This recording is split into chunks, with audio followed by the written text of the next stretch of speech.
transforma. O LIDE apoiou a aprovação da Política Nacional de Resíduos Sólidos, lei que reformula o saneamento básico brasileiro. Quem é LIDE, inova. O LIDE ajudou a criar o Pacto pelo Esporte, um acordo entre empresas patrocinadoras do esporte brasileiro. Quem é LIDE, educa. O LIDE colabora com o Instituto Ayrton Senna em projetos de educação que chegam a 1,5 milhão de crianças a cada ano. Quem é LIDE, conecta. O LIDE promove a conexão para alavancar relacionamentos, parcerias e novos negócios. Quem é LIDE, conquista, movimenta, renova, realiza, faz o futuro. Quem é LIDE, participa.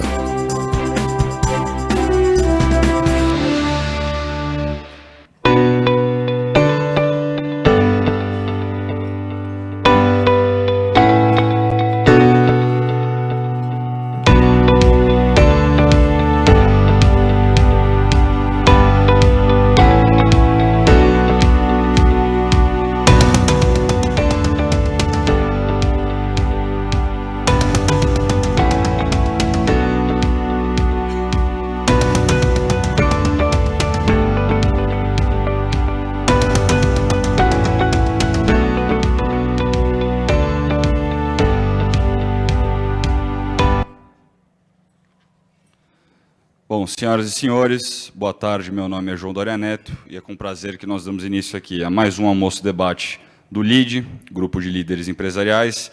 Ainda estamos no nosso modelo híbrido aqui, limitado ao número de pessoas que nós temos presencialmente, mas temos nossa transmissão ao vivo para todos os filiados do LIDE de todo o Brasil, com o cumprimento das boas-vindas. Temos uma audiência muito grande hoje de empresários nos acompanhando virtualmente e eu digo a vocês que em breve, se tudo der certo, nós estaremos ao nosso modelo tradicional do almoço-debate, com todos aqui presencialmente. Eu lembro que todos aqui foram testados, não só convidados como equipe LIDE, Grupo Doria e também do hotel, e todos que estão aqui na sala.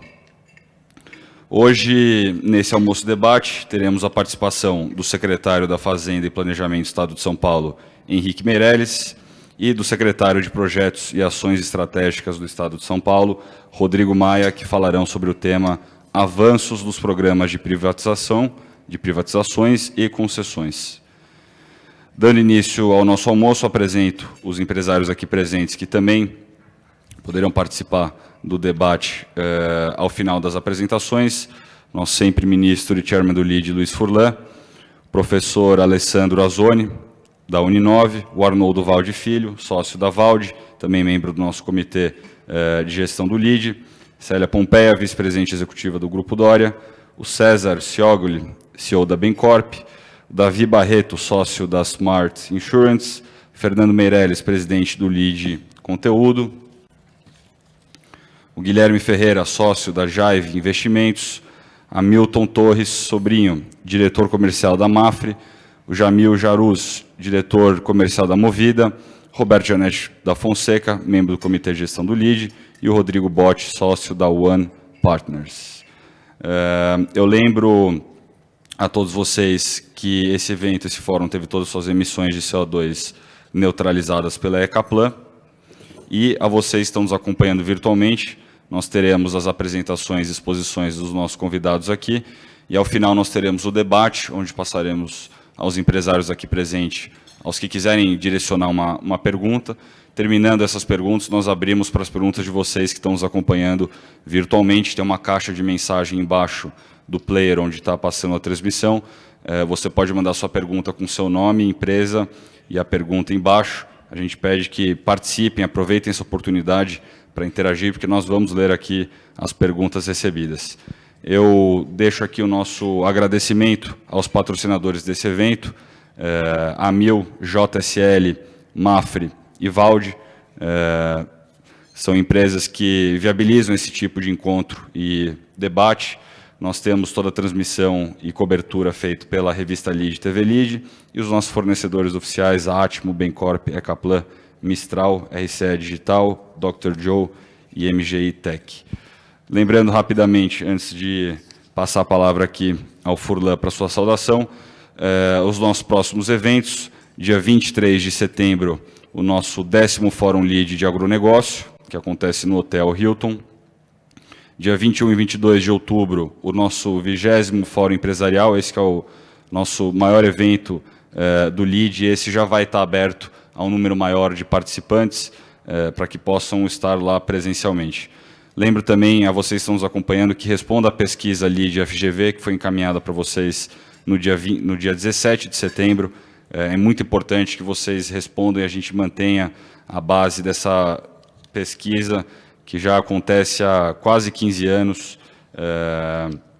E a vocês que estão aqui também, tem um cartãozinho aqui com o QR Code, se puderem responder agora no início, que o professor Fernando Meirelles vai encerrar na sequência e ler os resultados ao final. Lembrando, cada palestrante fará a sua apresentação. Nós começamos com o secretário Henrique Meirelles, seguido do secretário Rodrigo Maia, e depois nós vamos para o nosso debate.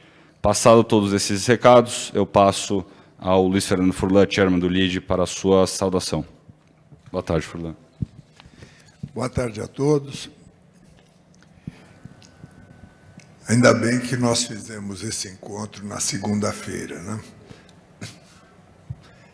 Porque com o desânimo dos mercados e com as preocupações que nós temos, certamente nós temos dois convidados aqui que vão trazer boas notícias, né? E aí nós podemos voltar para casa e dizer aos nossos colegas, né, de trabalho: olha, não é bem assim, a bolsa está caindo, o dólar está subindo, tem o problema lá na China do aço, mas o doutor Meirelles e o Rodrigo Maia, eles trouxeram aqui uma série de iniciativas que estão sendo feitas aqui no estado de São Paulo e que vão influenciar positivamente as nossas empresas. Então, com essa saudação a bons e velhos amigos, né? Henrique Meirelles, eu conheço o Meirelles do tempo que ele ainda tinha cabelo, você imagina quanto tempo faz. E o Rodrigo... 2 anos. Hein? 2 anos. 2 anos, tá certo. E o Rodrigo, eu vejo ele com um ar mais sereno, descansado, depois daquele período extremamente turbulento da presidência da Câmara, onde ele enfrentou muitas, e superou, né, muitas dificuldades que se apresentaram. Então, com isso, dou boas-vindas a ambos e passo a palavra direto. Meirelles, eu vi que você veio com uma guia de apresentação. Sim, me parece que vai ser... Desculpe. Parece que vai ser projetado aqui, né? Se for, tudo bem. A equipe já vai projetar aqui, secretário, e também o tempo está na tela à sua frente. E a Tá. apresentação também. Pois não, obrigado. Bom, a ideia seria falar sobre o ritmo de privatizações e concessões de São Paulo. O Rodrigo vai endereçar a parte de concessões, fundamentalmente, e eu vou me dedicar um pouco à privatização. Na privatização, acho muito importante que nós falemos um pouco sobre São Paulo, sobre a economia de São Paulo e qual é o ambiente para se privatizar. Porque um dos maiores problemas da privatização no Brasil, se nós olharmos historicamente, é que é estreitamente vinculado ao desempenho da economia. Ninguém vai investir só dizendo, a economia vai mal, mas daqui a alguns anos deve melhorar, e isso sempre prejudica muito a privatização. Então, eu gostaria de, antes de endereçar as privatizações que estão necessariamente em discussão, nós falarmos um pouquinho sobre a economia de São Paulo. Por favor, próximo slide. Aqui nós vamos ver que a economia de São Paulo está crescendo substantivamente mais do que a economia nacional desde 2019. 2019 cresceu quase o dobro da economia brasileira.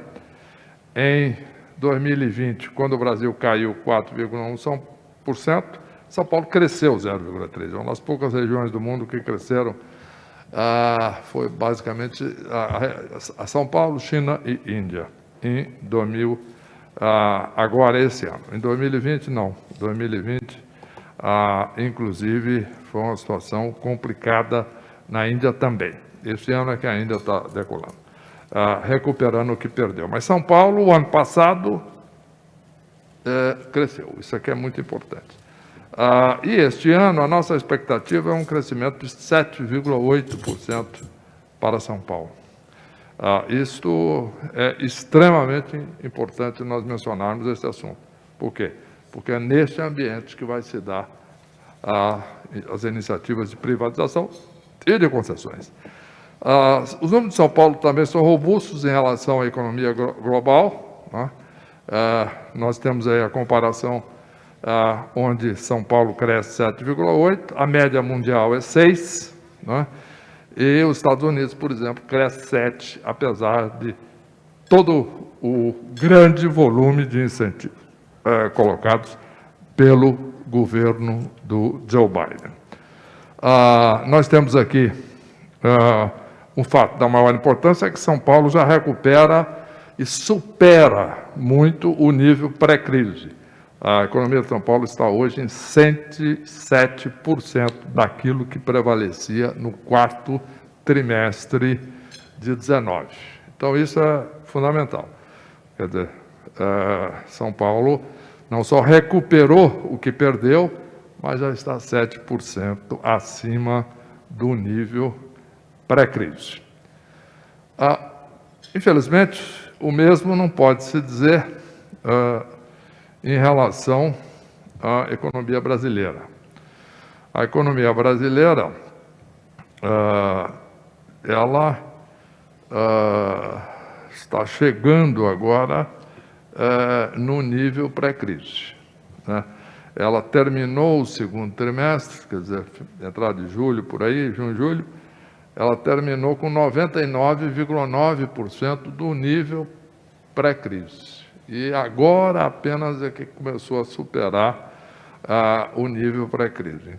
Em resumo, é a diferença. E eu gostaria de enfatizar o fato de que, nesse desempenho da economia brasileira, nós temos aí uma presença forte, mais de 1/3 da economia é São Paulo. Então, o restante do país, de fato, está num nível substancialmente abaixo da crise, né? Se nós olharmos agora os diversos setores, nós vamos ver aqui, no caso da geração de empregos, que é muito importante para as privatizações, principalmente de companhias de serviços, nós vamos ver aqui que existe uma grande criação de postos de trabalho já no setor de serviços. Isso é fundamental, porque o setor de serviços foi aquele que demorou mais a decolar, mas já está num ritmo forte, já com um número mais do que o dobro do que a indústria, por exemplo. Agora, algumas iniciativas, né, como mencionou o Fulano, do governo de São Paulo, importantes para todas as empresas, mas também que favorecem um ambiente de privatização, que é a desburocratização, facilitar a vida das empresas, né? Isso aí é muito importante, principalmente na área tributária, não só, mas eu vou citar aqui o exemplo da área tributária, o emprego de tecnologia para o desenvolvimento e dos procedimentos mais simples das empresas. Por exemplo, isso aqui nós estamos eliminando completamente as etapas que demandam trabalho desnecessário. Então, simplificando os procedimentos e automatizando os procedimentos. Então, por exemplo, muitos documentos precisam ser entregues à privatização, podem ser escaneados, mandados eletronicamente. Vocês vão sentir isso no devido tempo, como tudo vai andar mais rápido aqui no setor de burocracia, não é? Retificação automática, liquidação dos débitos dos contribuintes com os créditos correspondentes. Isso é automático, não precisa mais requerer. Liberação da emissão online da certidão negativa de débitos. Cancelamento da inscrição indevida na dívida ativa. Antes era uma luta, você via que você estava inscrito, a sua empresa estava inscrita na dívida ativa, era uma luta para conseguir baixar isso, etc. Agora, tem um sistema de monitoramento automático, digital, foi detectado ali que há uma inscrição indevida, isso é baixado automaticamente, sem a intervenção do interessado. Para os casos em que a ação do fisco desinteressado não pode ser eliminada, os esforços têm sido, como eu disse, para a digitalização dos procedimentos e no atendimento do público. Não é? Então, o escaneamento de documentos, a remessa de documentos, pode ser feito e também, em alguns casos, muito raros, precisa ir na primeira vez lá ao posto fiscal, mas depois o acompanhamento pode ser feito via internet por meio do São Paulo sem papel. Um outro evento muito importante é o Pro São Paulo, que é um programa de obras, né? 8.000 obras no estado de São Paulo, por Luiz Fernando. Esse próximo ano, agora, final de 21 e durante o ano de 22. Investimento total de 47,5 bilhões, gerando 200 mil empregos. Agora, por que o Estado tem esses recursos? Né? Nós estávamos brincando ali, fulano falou, pô, mas agora você está se sentindo numa posição diferente, o Estado tem dinheiro para investir. Isso é recurso do Estado. Do Estado, tá certo? Fora as privatizações. Então, por que o Estado tem esse recurso? Porque fez uma reforma administrativa muito rigorosa, isso é importante. E, portanto, gerou recursos para investir. Então, nós estamos vendo essa luta aí do governo federal, uma reforma administrativa que não só é tímida, mas não sai, e o governo com dificuldade de investir, aí vai parcelar precatório para poder fazer programa social, e esse tumulto todo que estamos vendo aí. São Paulo está com... São 47 bilhões, que é o triplo do programa de investimento do governo federal no mesmo período. Nós temos um programa ativo aí de direcionamento de investimento para criação de polos de investimento, com a simplificação tributária, o treinamento de mão de obra específica para a empresa de cada polo, para aquele setor, por exemplo, se é químico, se é eletromecânico, se é isso. Então, existe um treinamento de mão de obra específico para a sua empresa, naquela área onde a empresa se instala, dentro do critério de polo de desenvolvimento, procurando concentrar empresas em determinadas regiões, etc. Algumas regiões maiores, como Campinas, por exemplo, tem vários polos de desenvolvimento localizados na região. Mas, além do mais, crédito das instituições oficiais, capacitação para exportação, apoio à pesquisa e desenvolvimento, etc., etc., etc., todo um projeto, um processo grande de facilitação e de capacitação das empresas, direcionado para cada setor econômico. Bom, agora vamos ver a questão da Sabesp, né? Muitas pessoas têm dúvidas sobre o que vai ser feito na Sabesp, etc. Vou falar um pouquinho da Sabesp. É a terceira maior companhia de saneamento do mundo, sabemos disso. Valor estimado de mercado hoje seria cerca de 70 bilhões de reais, 60 a 70. O novo marco do saneamento abre novas possibilidades para a Sabesp. Isso é muito importante. Né? Por quê? Porque antes do marco do saneamento, a lei limitava muito toda a estrutura acionária da empresa. Agora, abre diversas possibilidades e que nós estamos estudando. Né? Estamos vendo aí as diversas alternativas, inclusive com a consultoria de análises especializadas, etc., etc., etc.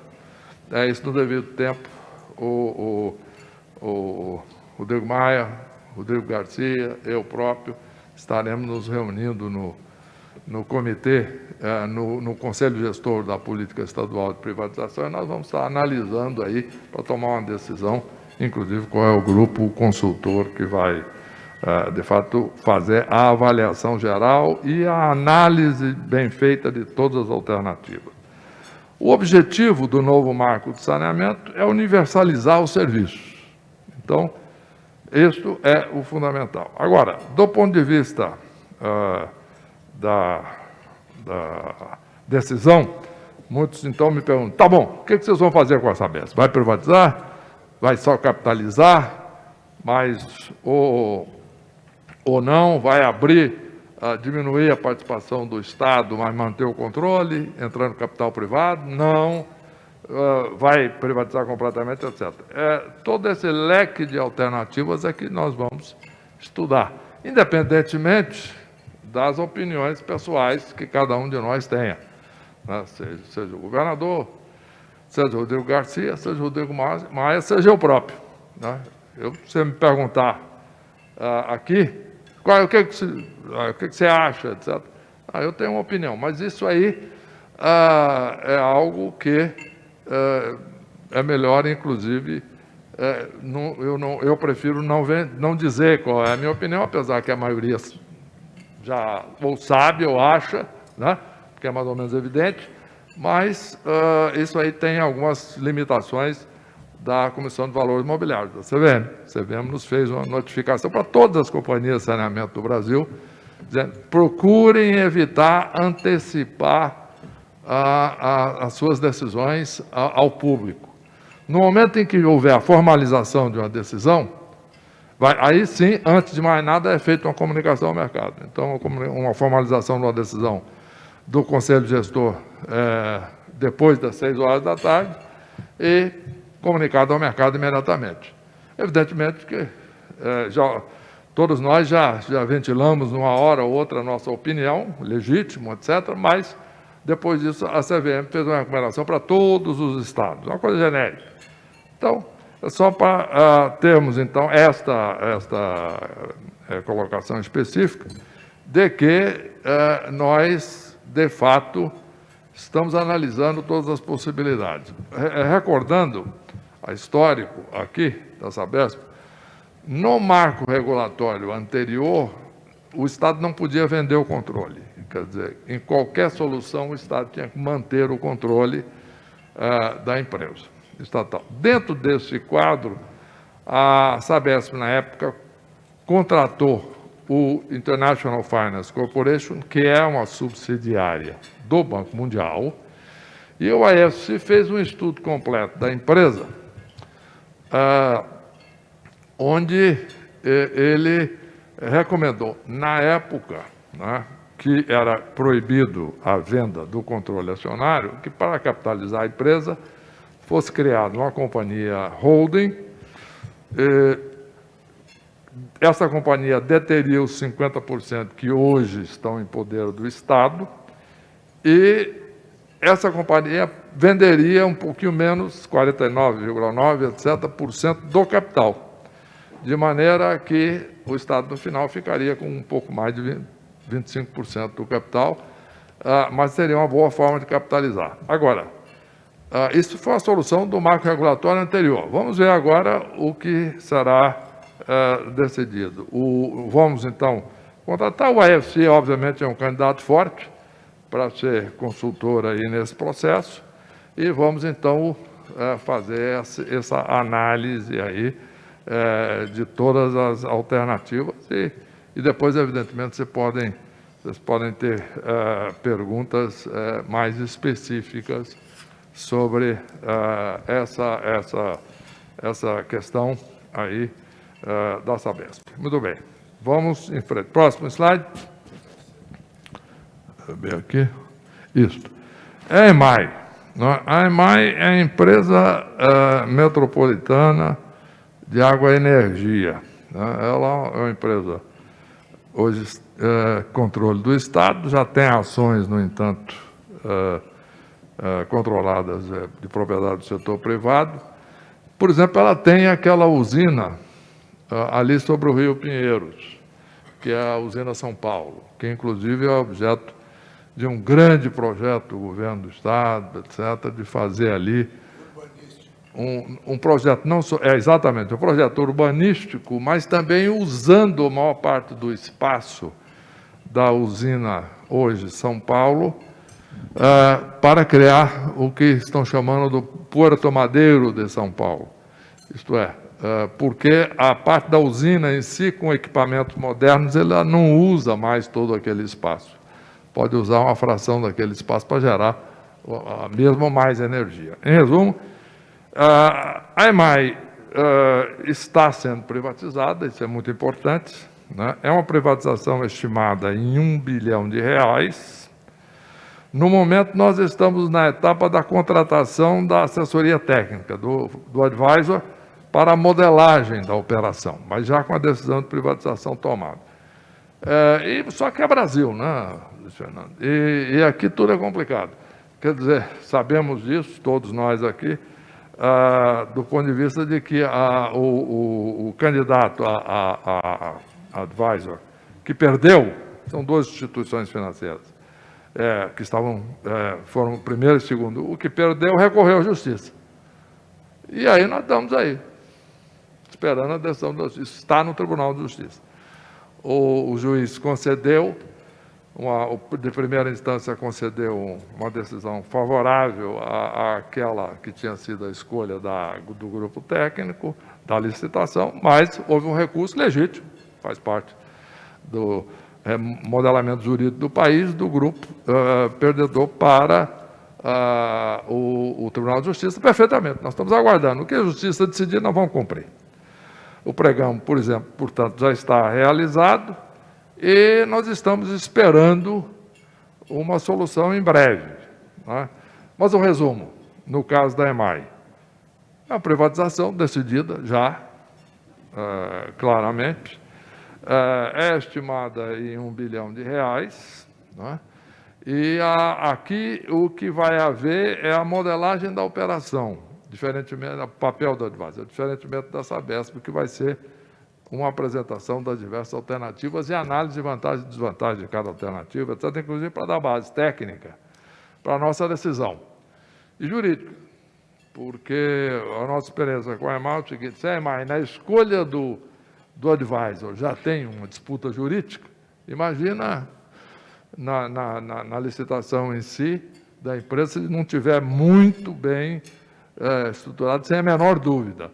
E imagina a Sabesp, do tamanho que é a Sabesp. Então, nós precisamos, de fato, achar uma boa solução para a capitalização da empresa e não ficar numa batalha jurídica aí, como a gente tem visto em outros casos aí, inclusive federais, que dura eternamente. Então, a ideia é resolver o problema. Resumo, a EMAI deve resolver logo, e pelo tudo que nós estamos acompanhando no Tribunal de Justiça, não interessa qual seja a solução, um ou outro, tá bom. Justiça decidiu, é este. Vamos em frente.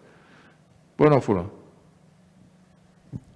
Quer dizer que não é só Brasília que está brigando com os tribunais.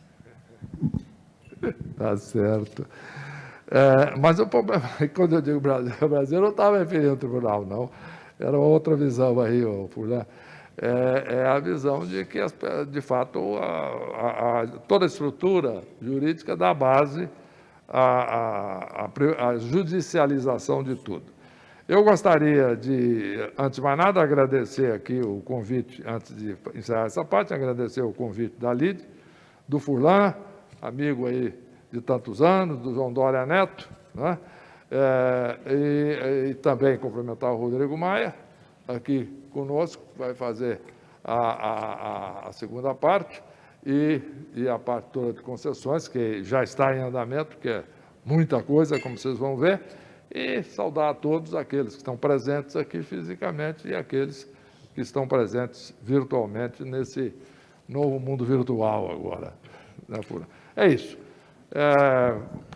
Procurei me ater ao tempo e muito obrigado a todos. Secretário Henrique Meirelles, muito obrigado pela apresentação. Repercussão aqui muito positiva, está chegando muita pergunta aqui para o nosso debate. Já tem alguns inscritos aqui para as perguntas aqui presentes. Janete, o seu nome já está ali. Sei que você quer fazer uma pergunta aqui ao Henrique Meirelles, mas eu vou deixar após a exposição do secretário Rodrigo Maia. para que a gente deixe tudo em um bloco só para as perguntas. Secretário, obrigado, e a vocês que estão nos acompanhando, mandando mensagem, perguntas aqui. Agradecemos também, continue mandando, aproveite essa oportunidade aqui, porque o que está sendo discutido e falado são informações muito importantes e muito relevantes. Nós vamos passar agora ao secretário Rodrigo Maia. Ler o currículo aqui do Rodrigo é difícil, porque um parlamentar com tanta relevância, um dos mais influentes parlamentares do Congresso Nacional, foi presidente da Câmara em 2016, já atuou como secretário de governo também na Prefeitura do Rio de Janeiro. Enfim, tenho certeza que vem para fazer um trabalho extraordinário, ele que se empenha e tira as coisas do papel e faz as coisas. Acho que, Rodrigo, você pode dar um pouco da sua visão da conjuntura aqui do Estado de São Paulo, do programa de privatizações. Acho que sua visão é muito importante a todos que estão nos ouvindo aqui. Então, secretário, obrigado mais uma vez por estar aqui conosco. A palavra é sua e o tempo também na tela à frente. Bem, boa tarde a todos. Agradecer o convite, as palavras. Ainda bem que você não pediu para falar sobre conjuntura nacional.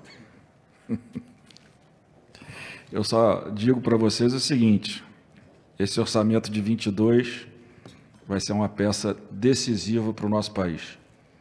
Ou nós vamos continuar trilhando a responsabilidade fiscal, a austeridade, a necessidade do controle de despesa pública para que a sociedade não pague a conta sempre com mais aumento de impostos, ou nós vamos para o outro caminho, né?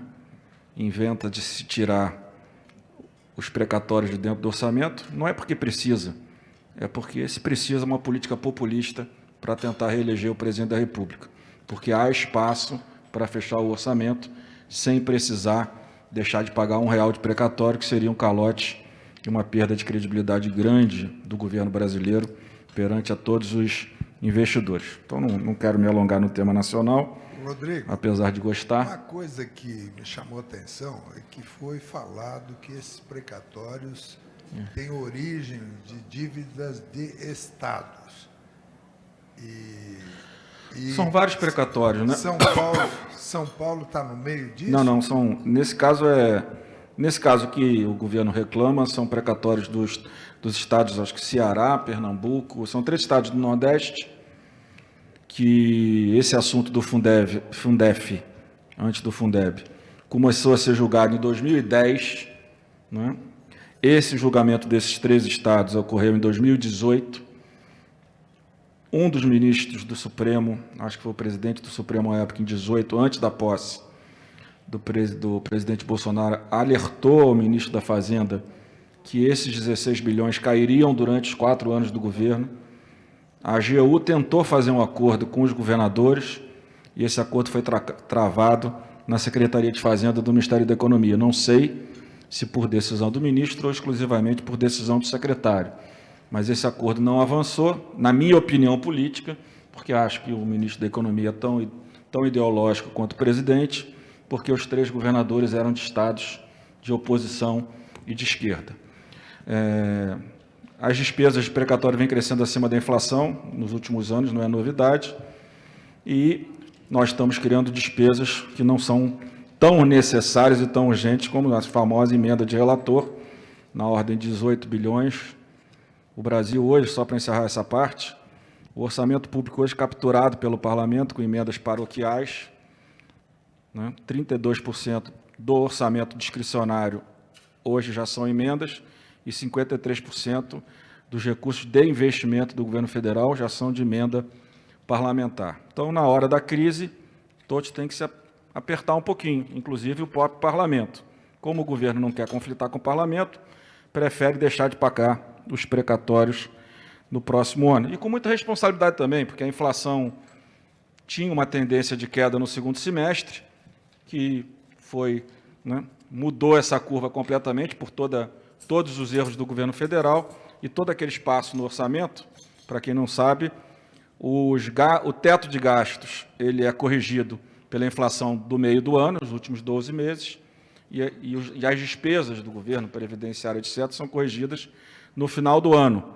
havia uma expectativa que a inflação do final do ano fosse menor que a do meio e que se tivesse uma margem de 40 bilhões. Como a inflação do segundo semestre vai crescer, essa margem acabou. Então, de fato, né, ministro Meirelles, o senhor que foi o idealizador do teto de gastos, que eu tanto defendo, sabe que a nossa decisão à época, do governo e do Congresso, foi criar o teto de gastos para que não se houvesse mais necessidade de criação de novos impostos, principalmente a CPMF, que sempre ronda as nossas vidas, né? Uma solução sempre ruim. Mas vamos aqui para o que interessa. Peço desculpa. Rodrigo, eu estou pedindo para estender um pouquinho o seu tempo, porque sua visão também de conjuntura nacional é a mais precisa e real que tem e, obviamente, tem a ver com a conjuntura de São Paulo. De qualquer forma, eu vou aumentar o tempo, caso você queira discorrer um pouco. Qualquer crise nacional impacta todos os estados. É claro que São Paulo, por ser uma grande economia, tem um grande governo, que eu estou aprendendo a conhecer agora, quadros de grande qualidade. Na secretaria que eu assumi, a equipe jovens de muita qualidade, me impressionou positivamente.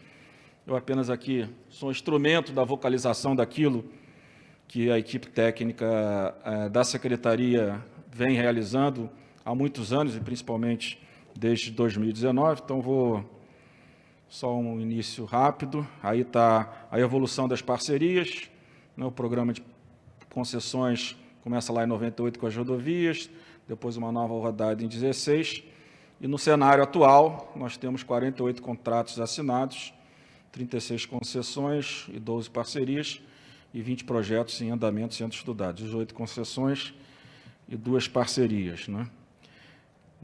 O perfil dessa primeira parte, que já foi toda realizada, era uma concentração grande em transporte e mobilidade, o que vai mudando ao longo dos anos. Esses estão sendo estudados, já tem uma distribuição melhor, 25% rodovias, 15% trilhos, outros modais 20%, parques 20%, lazer e eventos 15% e educação 5%. Aqui é o de cima. Aqui, aquilo que aconteceu, a quarta etapa do programa de concessões paulistas, com 24 bilhões de investimentos, outorga de 4 bilhões de reais, aí tem toda a descrição, né? A concessão PIPA, né? Piracicaba Panorama também, que foi vencido, né, pelo fundo, com a entrada de recursos do Fundo Soberano de Singapura, né? Essa aí já está em execução, construção e manutenção da obra, primeira rodovia carbono zero do Brasil, as linhas... Cadê? Aqui. As linhas 8 e 9 do metrô, né? A operação e a manutenção, com investimentos de 3 bilhões e 200, projetos concedidos, caminho do mar, com investimento de 18 bilhões, zoológico Jardim Botânico assinado agora, 370 milhões, 22 aeroportos regionais, e na semana passada o Parque Cantareira e do Horto. E aquilo que está em estudo e em fase de elaboração, né, o Rodoanel Norte, que é a concessão do trecho norte, para a finalização das obras, a operação e manutenção, num trecho total de 44 quilômetros, que será operado, mantido pela concessionária que vencer, com investimentos na ordem de...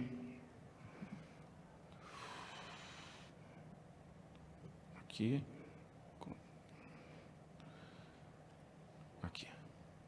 Investimentos de 2 bilhões e 400, no projeto com apoio técnico AFC.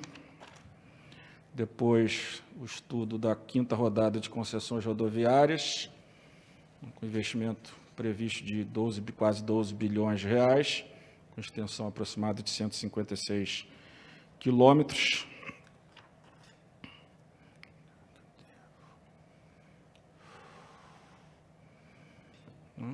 Esse aí depois, trem intercidades, esse que me cantou, viu, ministro Meirelles, e vai precisar muito do senhor, que eu acho que é um grande projeto, interligar São Paulo a Campinas, né? Reduzir a linha 7, exatamente a questão intermunicipal, depois criar região metropolitana, e depois o intermunicipal, e depois é um terceiro eixo, né, que trata exatamente de ligar São Paulo a Campinas em um pouquinho mais de 1 hora. Rodrigo, você deve lembrar do trem-bala da Lembro. Dilma, né? É. Que era Campinas, Rio de Janeiro. Campinas, Rio Então, de se Janeiro. faz Campinas, São Paulo, depois só sobra São Paulo, Rio. Essa foi a promessa do Dória quando eu vim para cá. É fazer a parte Campinas, Rio de Janeiro, todo com recurso de São Paulo, para eu poder justificar a minha vinda para cá, entendeu? Você não acha que eu estou certo? Eu acho que seria uma boa base para a sua próxima candidatura. Então, um investimento da ordem de... Deixa eu mudar aqui. De 8 bilhões e meio. O projeto tem o apoio do BID.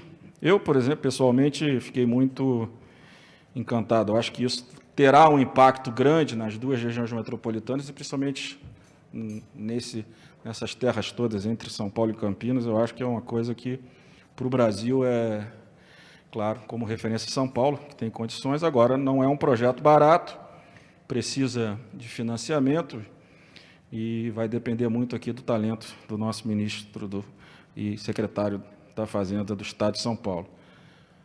Projeto Travessias, que nós já estamos... são 8 travessias, nós já acertamos a tarifa, está indo...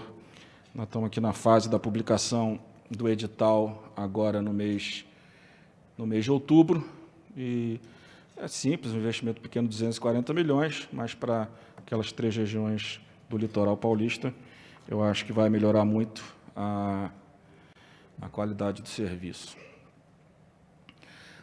O ginásio do Ibirapuera, nós estamos com uma pendência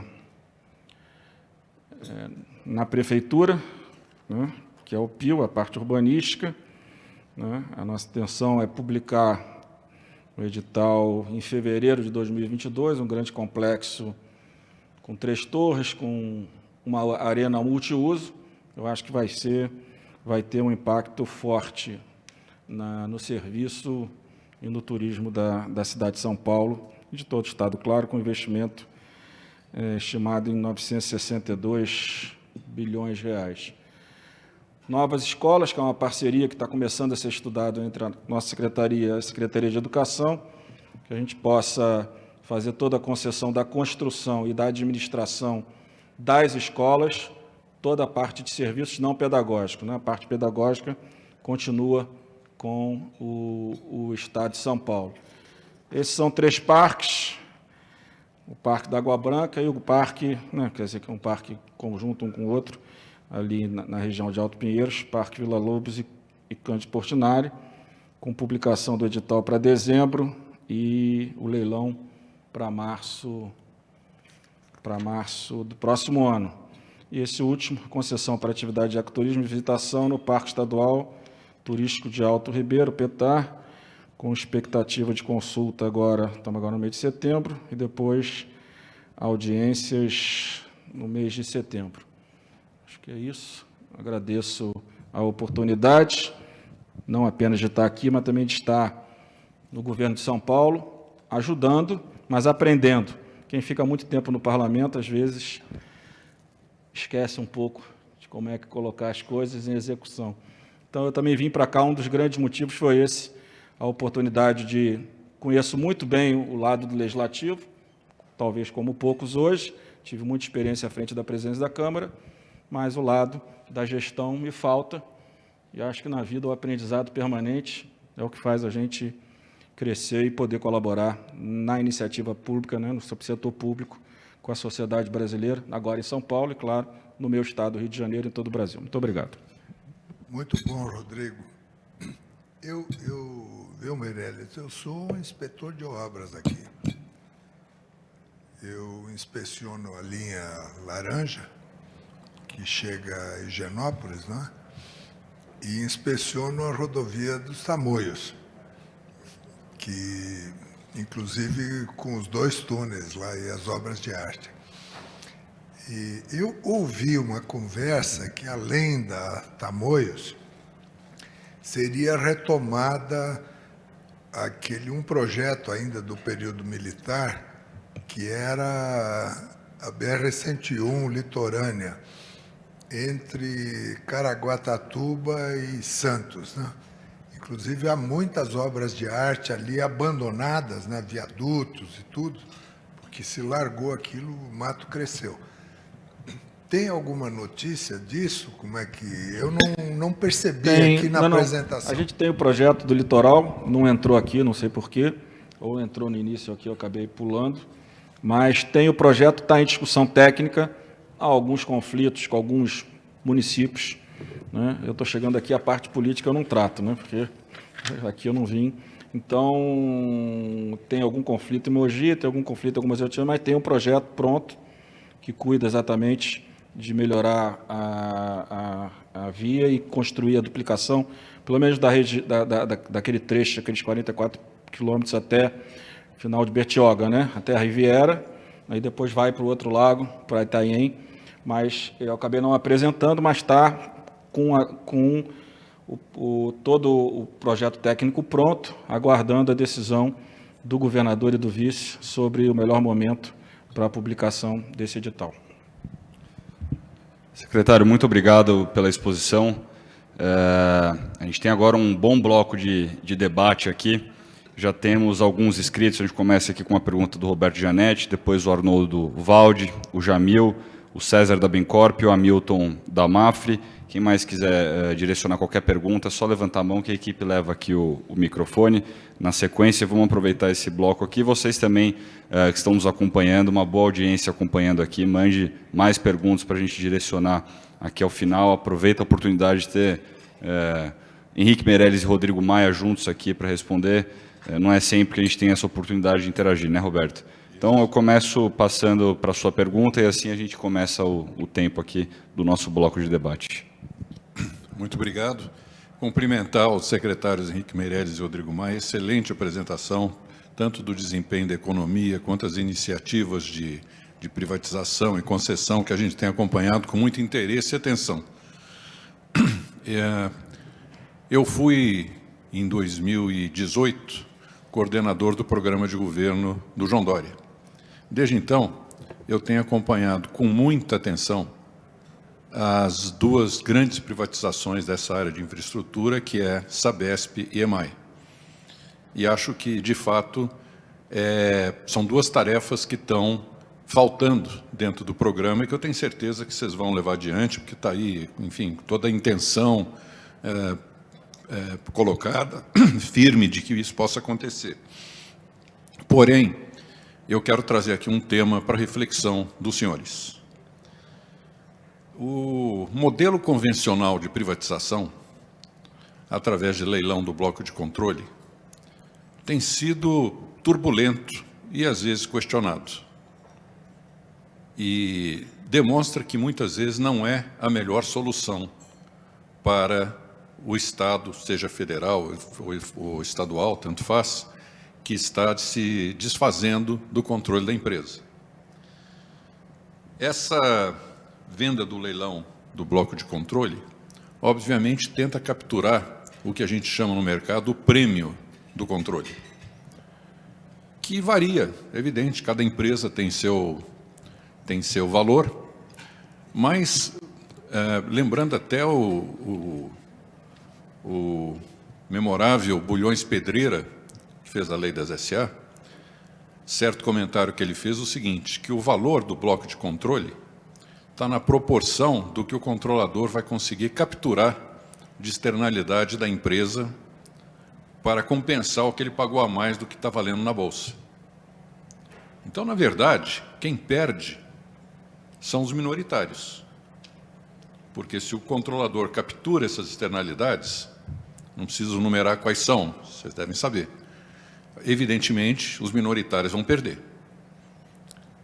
E nem sempre esse valor de bloco de controle é muito superlativo. Tem sido até, em muitos casos, cada vez mais modesto, porque essas dificuldades de captura das externalidades se tornam mais difíceis.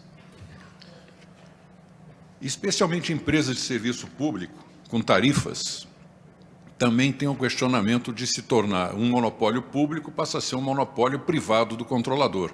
Isso é questionável, até do ponto de vista da filosofia econômica. Eu sou um economista com tendência meio liberal, não vou dizer que sou 100% liberal, tenho um pouquinho de keynesiano na minha formação, mas entendo que quanto mais privado, melhor, mas desde que o controlador não exerça com abuso o seu poder de monopólio. Muito bem. O outro modelo que poderia ser levado, e que eu peço aos senhores que avaliem com maior atenção, é o modelo de corporation, ou corporação, vamos usar a palavra em português, que é o controle disseminado na Bolsa.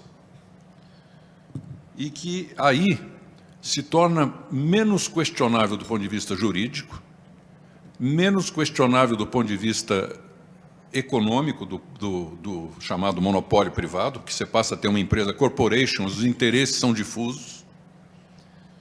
E como fazer isso? No caso da EMAI, por exemplo, me permita fazer essa sugestão objetiva. E eu falo até meio como desafio, desculpem a pretensão. Em 3 meses dá para privatizar a EMAI. A EMAI tem o seguinte capital: 40% do Estado, 40% da Eletrobras e 20% floating na Bolsa. Basta o governo de São Paulo decidir que a EMAI vai para um novo mercado, que, aliás, seria ótimo, porque vai dar governança, gestão, melhorar a qualidade da empresa, perde o controle. E aí o Estado vende na Bolsa quando e como quiser, pelo melhor preço, certamente. Lembrando que a ação da EMAI já valorizou esse ano, Rodrigo, você que chegou agora no governo do Estado de São Paulo, talvez não tenha acompanhado, ela valia R$40 no início do ano, está valendo 80 hoje, só porque tem a expectativa da privatização. Pena que tenha dado um imbróglio aí com os consultores, porque é uma empresa que, se destravada pelo patrimônio que ela tem, ela pode realmente ser uma empresa de meio ambiente do Estado de São Paulo. A Sabesp, idem. A Sabesp não merece ter um controlador. A Sabesp tem que ser uma empresa de capital disseminado, corporation. E o grande exemplo, para concluir, é a BR Distribuidora, que, sob o comando do Wilson Ferreira, que, aliás, participa muito aqui conosco dos eventos do LID, foi um craque. A BR Distribuidora ganhou na Bolsa as vendas sucessivas da participação do Estado, do governo federal, ganhou muito mais do que fosse o bloco de controle, que talvez até fosse questionado pelo CAD. Então, levo aos senhores e queria ouvir, não sei se o secretário Henrique Meirelles ou o Rodrigo Maia, ou os dois, mas uma resposta sobre esse modelo de corporation, se não é o melhor modelo para ser adotado por São Paulo, e que facilitaria muito a vida de vocês para não ter questionamento jurídico. Roberto, certamente isso é algo que vai ser exatamente analisado pelo Conselho Gestor da Política Estadual de Desestatização e, suponho, será uma alternativa apresentada pelo consultor. O consultor vai apresentar as diversas alternativas à decisão final do governo, né? A existência do consultor é não só para colocar tudo isso dentro do papel, de um formato técnico, com todas as avaliações, etc., etc., de maneira a dar base técnica para tomar as decisões, etc.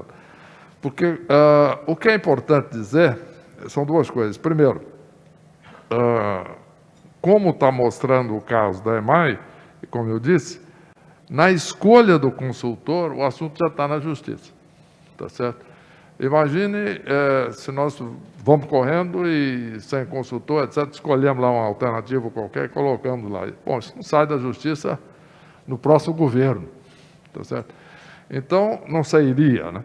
Então, o que nós queremos é fazer o mais rápido possível. Para isso, precisamos, inclusive, de ter uma decisão o mais rápido possível do tribunal. Está sendo feita uma gestão muito forte lá, pela Procuradoria-Geral do Estado, etc., para que se decida logo. O consultor é esse ou aquele, e aí sim ele apresenta rapidamente as alternativas, inclusive uma elaboração dessa alternativa, que é muito interessante, etc., e vamos tomar a decisão.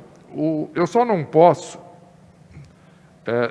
dizer, olha, nós gostamos dessa decisão ou daquela, por sinal, amanhã a CVM vem e aplica uma multa extraordinária aí no Estado, entendeu?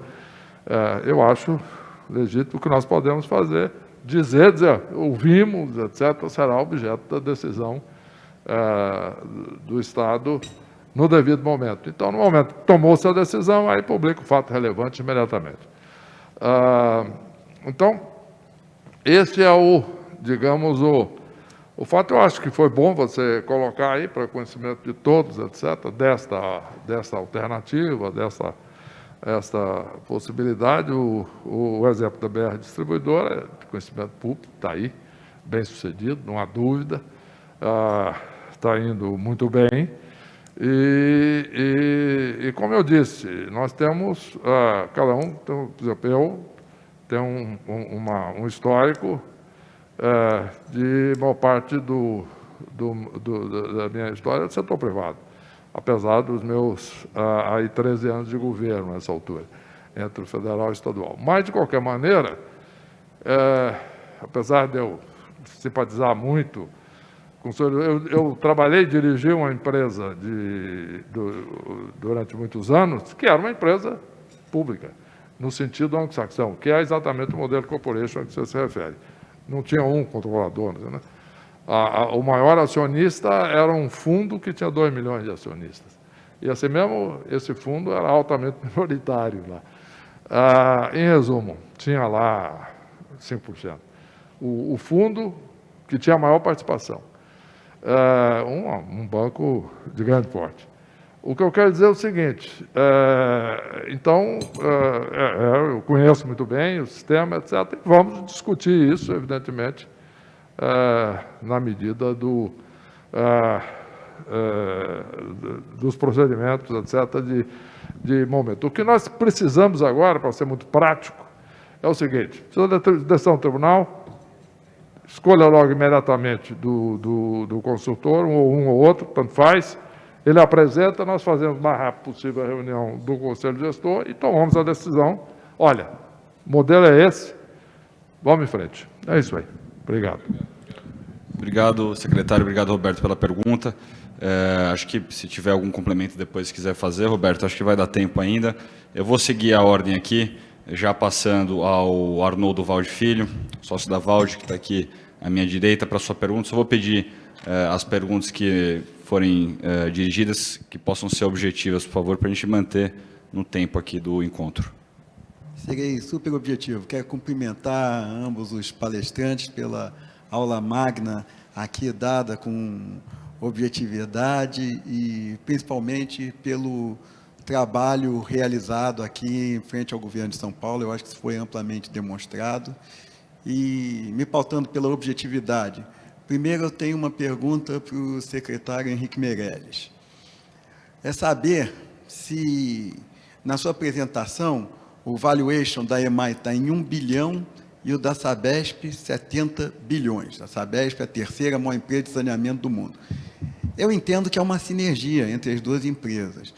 A Sabesp estaria estudando a possibilidade de comprar a EMAI, porque só em 2 dias a sinergia e a valorização já justificariam. Em 2 dias de flutuação de mercado, a sinergia já justificaria, e depois você faria uma privatização ampla da Sabesp em outro nível de ganho para o Estado. Então, é uma pergunta objetiva que faço a Vossa Excelência. E, já emendando também, muito orgulhoso aqui como carioca, de ter o nosso Rodrigo Maia em São Paulo. Você sabe, Rodrigo, que São Paulo é ciumento. Depois que a gente vê, a gente não consegue mais voltar. Eu vim para cá há 30 anos e aqui estou. Então, enfim, parabéns pelo seu trabalho em frente à Câmara dos Deputados. E, na qualidade de secretário de Projeto e Ações Estratégicas, nesse período de Covid, surgiu uma sigla que aqui no Brasil parece que ninguém ouviu falar, a nível nacional, mas que São Paulo tem feito o seu dever de casa, que é o ESG, Você, como secretário de Assuntos Estratégicos, como nós vamos incorporar esse novo conceito, essa nova economia, quais as ações de governo para apoiar um projeto que mais do que dobra o universo econômico? Muito obrigado a ambos. Certamente, a questão da sinergia entre a Sabesp e a EMAI é um fato concreto. Isso aí está sendo levado em consideração pela Sabesp. Agora, o procedimento será a Sabesp entrar no processo, no leilão. Quer dizer, o que nós não podemos é decidir, não, a Sabesp faz sentido, então nós vamos escolher aqui a Sabesp. É essa linha de ação que eu digo que geraria, aí por família, conhece muito bem essa questão, além da sua experiência pessoal, essa questão aí jurídica, mas o que eu quero dizer é o seguinte, então entraria um questionamento, não, porque veja você, etc. Resumo da ópera. Tudo bem, agora, na medida que a Sabesp tem vantagens de sinergia, o pressuposto é que ela ganha, tem todas as condições para ganhar o leilão, porque ela entra com uma vantagem competitiva em relação aos demais disputantes do leilão. Por quê? Exatamente pela sinergia que ela tem. Então, na medida em que é algo tão atraente para a Sabesp, no sentido de que ela consegue o retorno rapidamente, então, certamente, a posição da Sabesp no leilão será predominante. Mas, de novo, isso aí tem que ser definido no leilão. A Sabesp vai verificar o quanto justifica do ponto de vista econômico para a Sabesp pagar e vai entrar com a oferta. Não é? Tudo correndo normalmente, segundo esse raciocínio, deve ganhar. Agora, não se pode garantir. Um outro grupo pode entrar e fazer uma proposta, por alguma razão desconhecida, superior da Sabesp. Vamos, inclusive, portanto, seguir os procedimentos corretos e, certamente, a Sabesp vai levar tudo isso, está já levando tudo isso em consideração na formulação da sua proposta para o leilão da EMAI. Bem, rapidamente, primeiro agradecer as palavras. Eu acho que todo esse debate que a gente faz, inclusive de como privatizar a Sabesp, né, as concessões, as novas concessões, a Pipa já foi com a primeira rodovia com carbono zero, então acho que toda a linha de atuação do Estado brasileiro, dos entes subnacionais, de todo o setor privado, vai ter um peso muito grande daqui para frente, toda essa questão ambiental, social, a questão de gestão, de qualidade da administração. Acho que, respondendo um pouco aqui o que o Roberto falou, é óbvio que uma empresa, diferente da BR Distribuidora, uma empresa como a Sabesp, que é monopólio, a privatização dela, ou a concessão, a corporation que ela vire, o que seja a decisão do Conselho, ela tem que ter um olhar diferente de uma empresa que vai estar no mercado concorrencial. Qual é o objetivo de uma empresa de saneamento? Não é isso?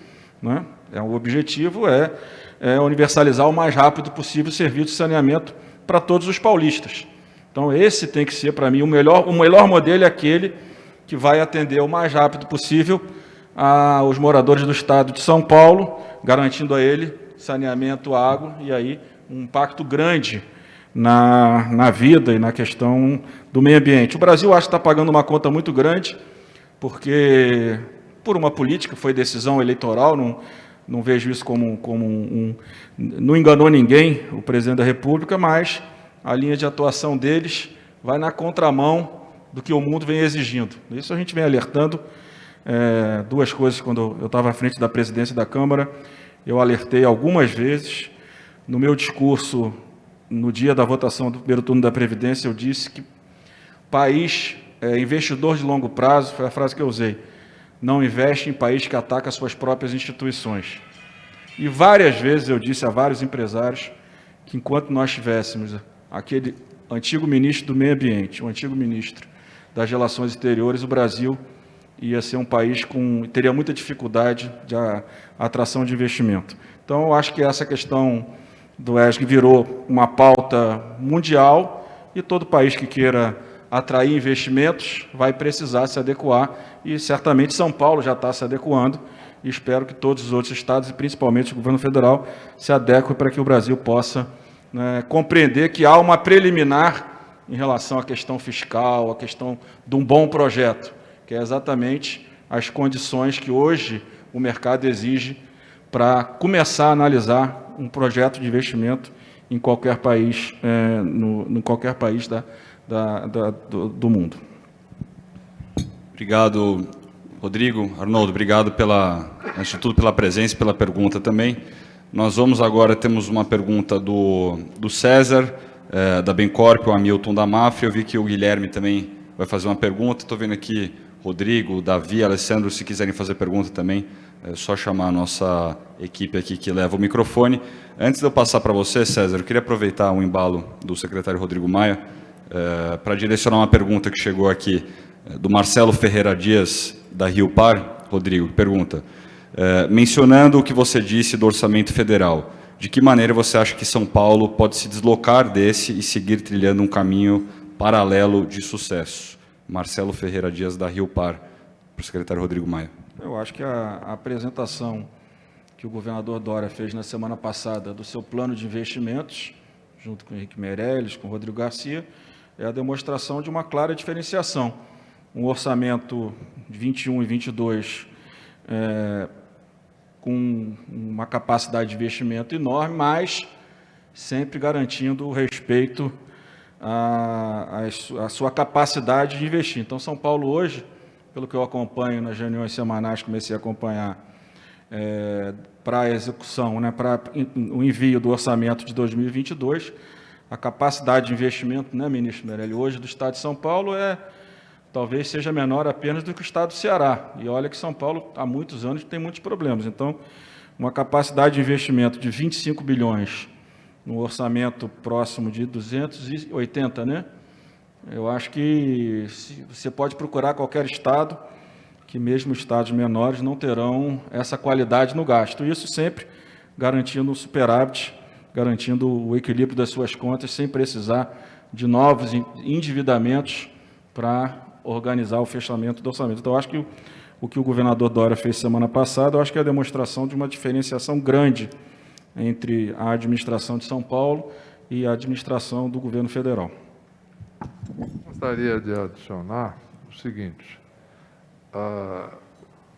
nós fizemos aí uma série de reuniões com empresários e investidores potenciais no Brasil, primeiro presencialmente, em 2019, como vocês acompanharam, tivemos o governador Dória e eu, nós tivemos nos Estados Unidos, tivemos em Londres, tivemos na Alemanha, tivemos no Japão, na China, Dubai, etc.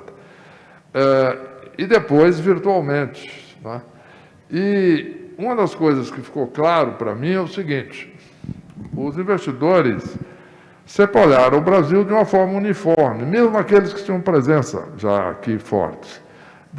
O que eu chamo de uma maneira uniforme? Como se olha qualquer país onde o governo central, basicamente, tem controle sobre todo o país. Pega a França, por exemplo, o poder das províncias é muito pequeno. O poder da Federação Brasileira é diferente, aqui na Federação Brasileira. Da maneira como é dividido o poder, a autonomia dos estados, a autonomia federativa é muito grande. O escopo de ações que pode ser tomado e garantido pelo governo do Estado é muito grande. Por exemplo, nessa área de privatizações é um exemplo típico. Inclusive, São Paulo é o grande exemplo. Você já pega hoje, por exemplo, um exemplo bem sucedido de privatizações feitas há muitos anos, dessas rodovias todas aqui, que são rodovias estaduais, Bandeirantes, Imigrantes, etc., são estaduais. O modelo consagrado. E por quê? Porque a Federação Brasileira dá esta base de independência. Isso não depende do governo federal. Por exemplo, as privatizações feitas no governo da Dilma, muitas delas geraram dificuldades, problemas que tiveram que ser resolvidos posteriormente. O governo de São Paulo, não. E portanto, no momento em que se leva-se esses projetos todos, eu ressalto muito, o governador tem colocado com muita clareza isso, que é esse aspecto autonomia de São Paulo para fazer essas regulações todas, inclusive é a partir daí que o governador pode anunciar esses planos, como mencionado pelo Rodrigo. Quer dizer, o fato é que o Estado de São Paulo tem condições, sim, de atrair, e todas essas coisas que geram preocupações no Brasil, desde coisas mais gerais, como preocupação com o meio ambiente, São Paulo mostra a sua posição de preocupação com o meio ambiente, a questão da pandemia, a atitude dura do governo de São Paulo, e a questão do respeito aos contratos e o respeito às instituições. Tudo isso é muito importante, e o Estado de São Paulo mostra a sua atitude e a sua autonomia nesse aspecto. Portanto, isso é uma coisa que está indo muito bem, portanto, o governador poder anunciar tudo isso, além do anúncio do investimento próprio do Estado, mas também todo o plano de concessões, e a concessão já realizada, foi mais de uma, litorâneas também, mas a Piracicaba Panorama, que é um exemplo, a maior concessão rodoviária da história do país. Obrigado. Obrigado, secretário. Obrigado, Rodrigo. E obrigado, Marcelo, também pela pergunta. Vamos agora ao César. Cadê o César? Aqui. César Ciogoli, CEO da Bencorp, grande empresa na área de saúde. César, só vou pedir que seja objetivo e a quem vai direcionar a pergunta, por favor.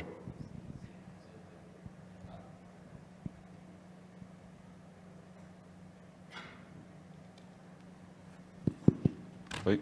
Foi, agora foi. Bom, parabéns pela explanação, vou tentar ser objetivo. Sou da Bencorp, uma empresa de gestão de saúde, gestor de saúde, e acho que ainda durante a pandemia e pós um pouco ainda do ápice da pandemia, acho que o Estado de São Paulo passou por um processo de bastante aprendizado na área de saúde, onde a gente conseguiu manter os nossos índices de internação hospitalar, quantidade de leitos disponíveis, bastante compatíveis com índices internacionais, melhores até do que alguns países e muito melhores do que o resto do Brasil. Ainda assim, o Estado de São Paulo tem bastante a melhorar, principalmente, acredito que na Zona Leste, na Zona Sul, são regiões bastante a melhorar com os hospitais de referência que possuem ali. Na cidade de São Paulo, digo, mas no interior do Estado ainda também tem bastante a melhorar. Considerando não só as privatizações, porque impossibilitam de serem feitas, mas as PPPs podem ser realizadas na área de saúde. Secretário Rodrigo, alguma observação para os próximos anos com relação à área da saúde? Eu cheguei agora, a gente estava começando esse estudo na área de educação.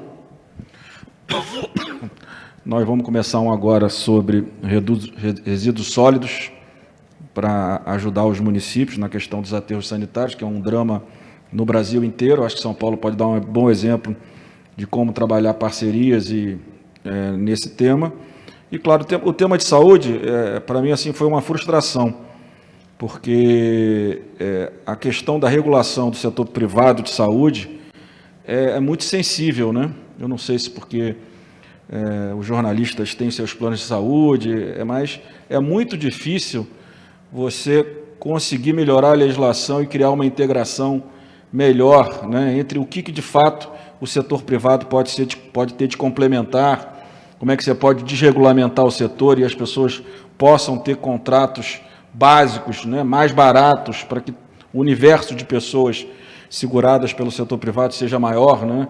A gente sabe que a gente está vivendo uma crise nesse setor, caiu aí para próximo a 40 milhões, né, 43 milhões dos segurados na de saúde, mas foi uma área que, de fato, eu tentei melhorar a legislação, porque entendia a importância do papel do setor privado, e aí veio a pandemia. Na pandemia, de fato, o SUS, mesmo tendo, né, o resultado do SUS, né, sendo pior do que o dos hospitais privados, eu acho que o Brasil superou muito a crise da pandemia, do Covid, porque tinha uma rede de hospitais públicos, parcerias, Santa Casas, que deram uma cobertura que por exemplo, a impressão que me dá é que os Estados Unidos não tem, né?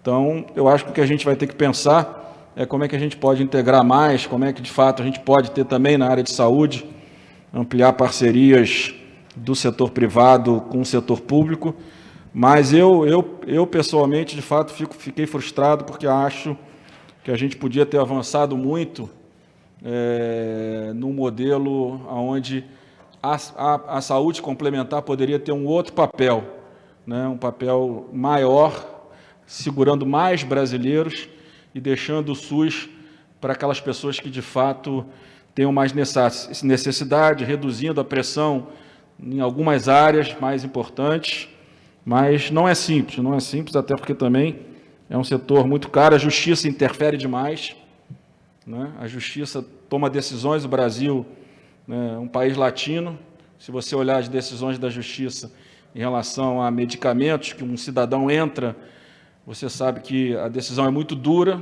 porque muitas vezes uma pessoa, claro, está sofrendo, merece, mas aquela decisão impacta a vida de todo o sistema. Mas o Brasil toma decisões, o orçamento de cidade pequena e média hoje na saúde é todo liminar de juiz. Se eu fosse prefeito, o primeiro liminar que eu recebesse, eu ia pedir para ele me dizer em qual lugar do orçamento ele ia mandar eu tirar, porque ele toma a decisão para a gente gastar e não diz aonde, né? É muito fácil para o juiz tomar a decisão. Acho que estou falando demais, mas eu acho que sim, eu acho que a gente tem que avançar não apenas na possibilidade dessas parcerias. São Paulo tem parcerias exitosas, olhando de longe. O Rio teve mais problemas com as OS. Eu, pelo menos, sou contra a OS, porque é muito difícil, aí é uma visão minha, que você tenha tantas empresas que o lucro não seja o objetivo final. E acaba que a pessoa vira OS pelo benefício fiscal e, no fundo, fica montando instrumentos para poder tirar o dinheiro de dentro dessas organizações. Eu prefiro muito mais parceria com empresas. Está lá o lucro da empresa, quanto é que ela vai ganhar, de forma transparente, clara, né? É claro que existem empresas, claro, tem institutos de educação que, de fato, são filantrópicos mesmo, não tem o objetivo do lucro, mas é muito pouco. Eu acho que a maioria, eu acho que a saúde acabou... São Paulo e Bahia tem uma situação melhor, mas o Rio de Janeiro, por exemplo, meu estado, acabou crescendo muito, muitas empresas que eram empresas virando OS e depois virando escândalo, né? Então, tudo isso tem que ser pensado com cuidado para que a gente, de fato, consiga ter essa parceria, mas eu acho que mais do que a parceria, é uma melhor regulamentação da saúde complementar. As pessoas criam mitos, né, no Brasil, então fica sempre negativo quando você vai mexer, vai tirar o benefício da pessoa quando chega a 60 anos, não é isso? A gente tentou criar uma escadinha, porque muda muito o preço, aí você não consegue, é uma crise. Eu não sei se estou falando demais, mas eu acho que esse tema da saúde, eu vou pedir para o pessoal ver como é que tem, quais são os estudos que existem na Secretaria, mas acho que sim, parceria importante, mas acho que a regulamentação federal sobre o que é público e como é que o privado pode cumprir um papel melhor, principalmente em planos mais baratos, sem a obrigatoriedade de ter 200 procedimentos ambulatoriais mínimos, que todos nós, quando contratamos um plano, somos obrigados a contratar obstetrícia, mesmo sendo homem, e todas aquelas confusões que as leis brasileiras vão criando ao longo dos anos. Obrigado, secretário. César, obrigado pela pergunta. Aqui, só para que tenham no controle, nós vamos para a pergunta do Hamilton Torres, aqui da Mafre, depois o Guilherme da Jaive, Rodrigo Bosch, está aqui seu nome também, depois o professor Alessandro. Então, Hamilton, por favor. Cadê o Hamilton? Ah, está aqui. Boa tarde a todos. Parabéns, Rodrigo. Parabéns, doutor Meirelles. Obrigado pela oportunidade. O doutor Meirelles apresentou um quadro que São Paulo está a 7 pontos acima do período antes da pandemia. E se fala muito em uma demanda reprimida, mesmo num cenário hostil, não só em São Paulo, no Brasil e no mundo. Seria correto afirmar que é provável que São Paulo tenha um boom na economia nos próximos meses e anos, em virtude de ter saído na frente, igualmente em alguns países, principalmente China e Índia?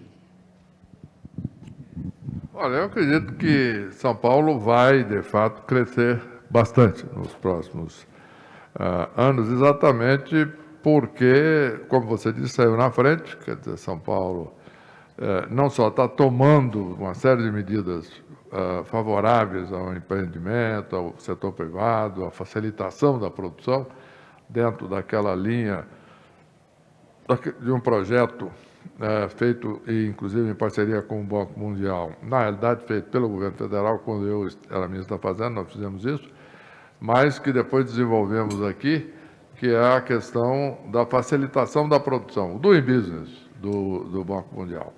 Então, todo esse projeto de desburocratização, de facilidade de produção, de mudança, e de concessões, e de privatizações, tudo isso vai gerar, está gerando, já gerou condições para o Estado, não só crescer mais agora, como já está crescendo desde 2019, mas crescer à frente. No momento em que os investidores do mundo todo começam a ver essa oportunidade de crescimento, a tendência é acelerar isso. Por quê? Porque vai atrair mais investimento.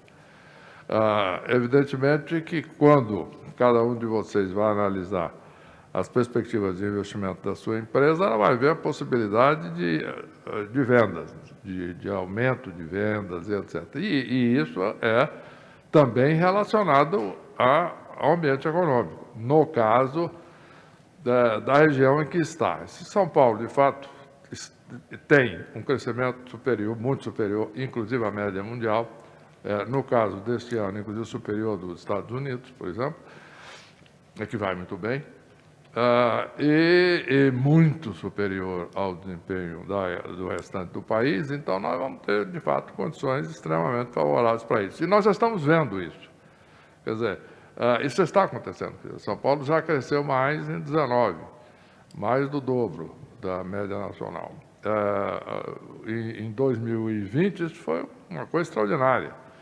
Quer dizer, São Paulo crescendo num ambiente em que o mundo caiu 3,5% em média, e os Estados Unidos caíram 3,5%. Então, tudo isso dá as condições objetivas para o investidor. Bom, ele vai olhar, evidentemente, a situação do mercado dele, é lógico, o dela. Bom, minha empresa é aqui, etc., tal, como é que está evoluindo esse mercado? Seja na área de cada um. Agora, tudo isso está inserido dentro da economia. Se a demanda está aumentando, por exemplo, São Paulo criou 1.000 empregos, isso aumenta a demanda. Isso até agora, esse ano. Quer dizer, então, no momento que São Paulo vai criando emprego, vai gerando renda, vai gerando demanda cada vez mais, está crescendo, tem perspectiva de crescimento à frente, não há dúvida de que a perspectiva de investimento aumenta ainda proporcionalmente. Então, a resposta é sim. Você está contando muita vantagem, Meirelles. Eu já aprendi em toda a minha vida, inclusive no setor privado, o fulano disse isso muitas vezes. É fácil você contar uma boa história quando os fatos, os dados, os números substanciam isso. Aí não tem problema, você não precisa ter muita criatividade, basta contar a realidade. E com o caixa cheio. Guilherme. Não exagera. Pode fazer a pergunta? Muito obrigado, Furlan. Obrigado ao LIDE pelo convite. É sempre um privilégio participar do debate com os gestores públicos, tentar contribuir para essa conversa. Secretário Rodrigo Maia, secretário Henrique Meirelles. A gente falou bastante aqui da privatização do patrimônio societário, das empresas do Estado. Falamos também da concessão dos parques, dos equipamentos, etc. Mas eu não ouvi vocês falando sobre o patrimônio imobiliário, que me parece que é um tema importante porque é um patrimônio que muitas vezes vem para o Estado via cobrança de dívidas ou, historicamente, por transferência de áreas da União ou até liquidação de entidades que deixaram de ser operacionais e que estão, às vezes, mal utilizados, sublocados ou ocupados de forma parcial por órgãos do próprio Estado, mas com ineficiência, porque tem várias áreas que ainda poderiam estar sendo utilizadas por outros órgãos ou pela iniciativa privada, e muitas vezes estão abandonados, em deterioração, às vezes até ocupados irregularmente, ou por pessoas que não estão pagando para usar aquele espaço, deixando de arrecadar os impostos que poderiam estar sendo arrecadados, tanto para as prefeituras, que teriam ali o IPTU na ausência da isenção, mas também pela atividade econômica que estaria acontecendo ali dentro. E a gente vê algumas das entidades do governo, como a CDHU, como a SPPrev, fazendo leilões, e participamos de alguns e investimos aqui, mas queríamos entender, primeiro, se existe uma intenção de acelerar essas iniciativas e se há, em que direção, né, quais vão ser os imóveis priorizados, quais vão ser os mecanismos que vão ser utilizados. Eu vou fazer a pergunta inicialmente para o secretário Rodrigo Maia, mas acredito que, sendo um tema financeiro com recursos entrando no caixa, talvez o secretário Henrique Meirelles queira falar também. Bom, o Estado está exatamente fazendo isso. Eu tenho semanalmente tido que reservar um horário na minha agenda para assinar a escritura, entendeu?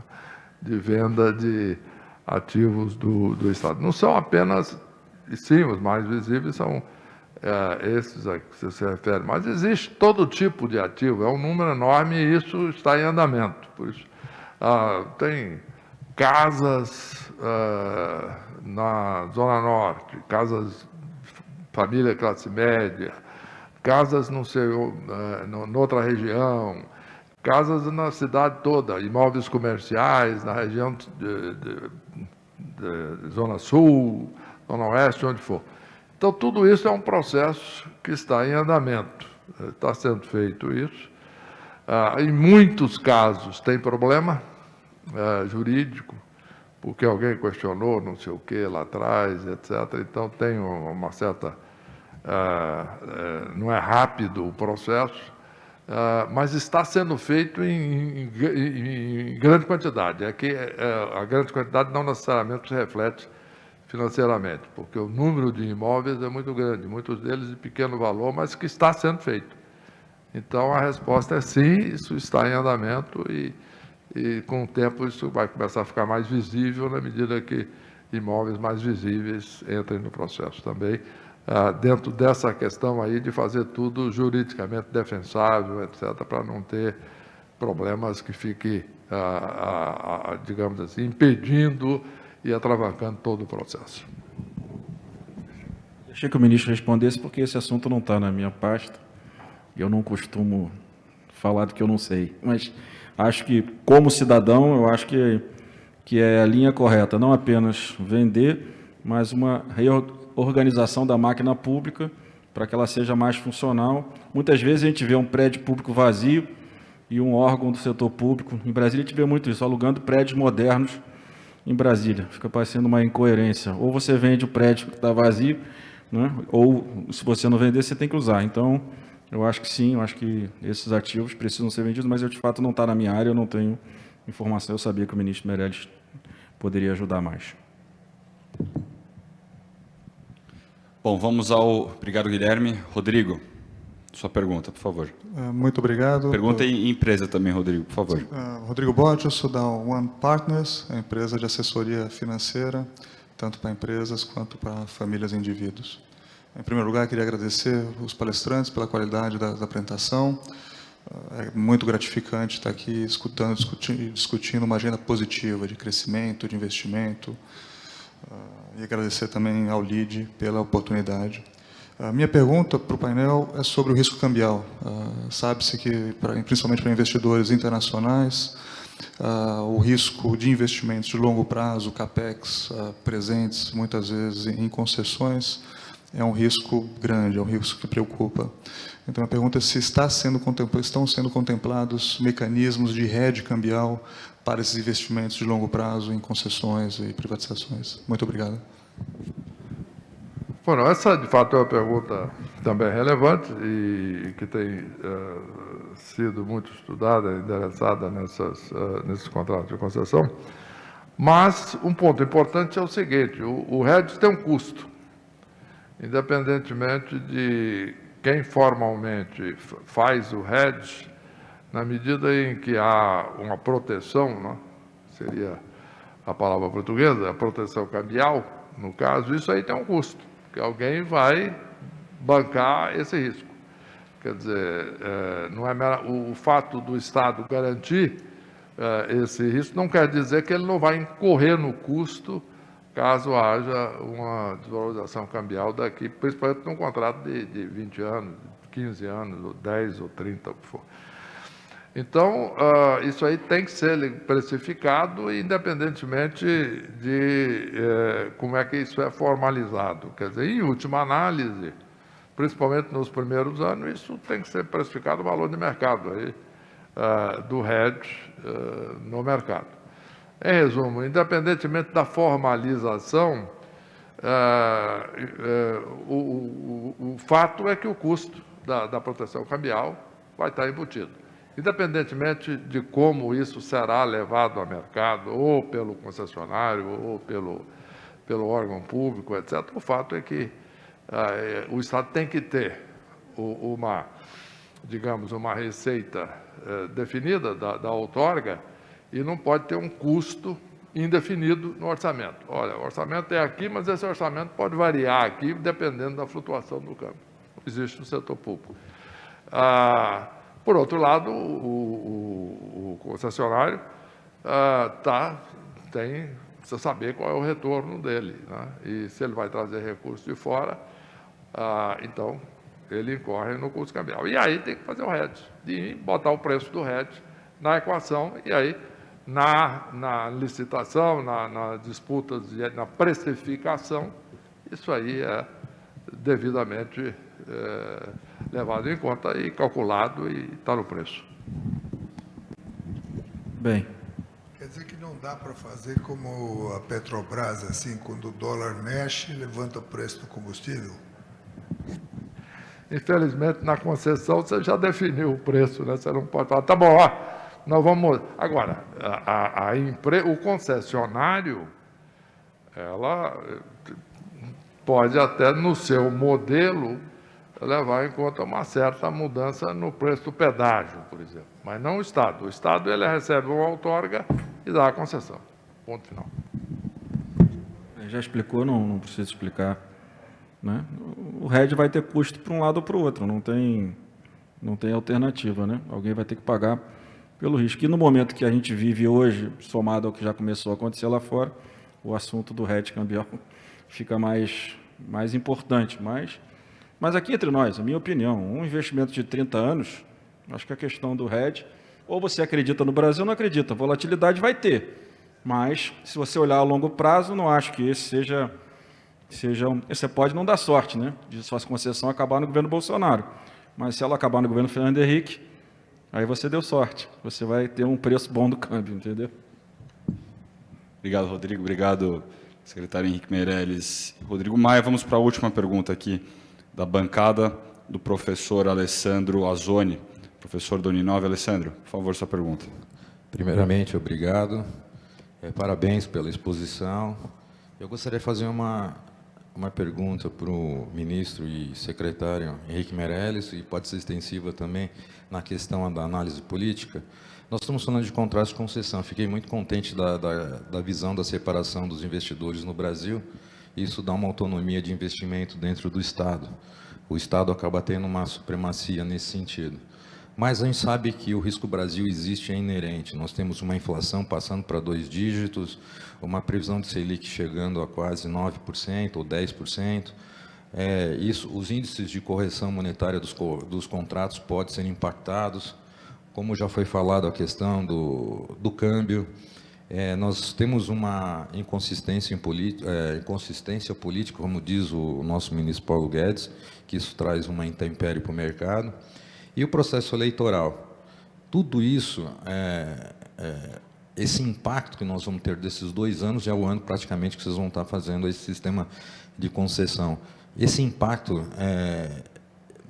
eu não quero tanto da concessão, mas assim, a análise desse cenário econômico e político, tendo em vista que no governo do Michel Temer, nós tínhamos uma inflação de 9,32 e o senhor conseguiu reduzir ela para 2,76. Nós tínhamos uma Selic de 13,75, o senhor trouxe a 6,5. E nós agora não temos uma expectativa, nós não vemos essa medida sendo tomadas para a redução desse processo inflacionário, só fala que o aumentozinho sempre assim, é suportável e nós temos que seguir. E nós temos o fato empírico do trabalho que o senhor fez na sua gestão. Então, eu gostaria dessa análise em relação ao processo de concessão e uma expectativa de futuro para... analisando esse risco Brasil, apesar da independência e autonomia dos Estados. Se nós olharmos o cenário econômico, nacional, que é o que você está se referindo, né? Quando nós estamos falando de inflação, quando nós estamos falando de todo o crescimento econômico do país como um todo, etc., o que nós temos que levar em conta é de que, como mencionou o Rodrigo, quer dizer, a perspectiva da concessão é de longo prazo. Então, o investidor não faz uma análise de 2 anos ou de 1 ano e meio.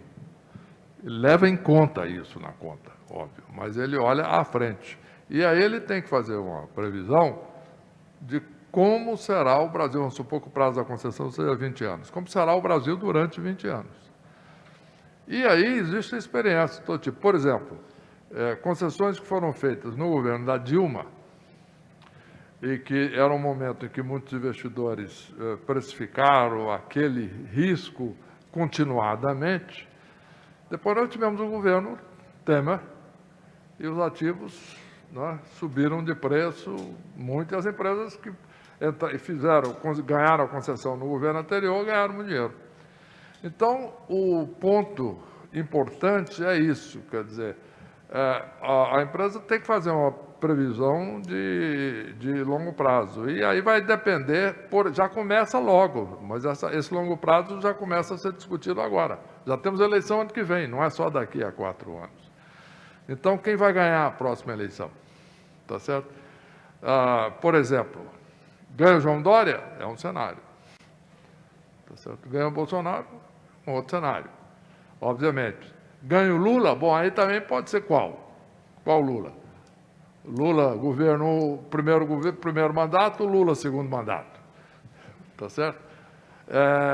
Então, onde é que nós vamos... Aí compete a cada investidor fazer a sua análise. Como é que ele vê o Brasil durante o período da concessão.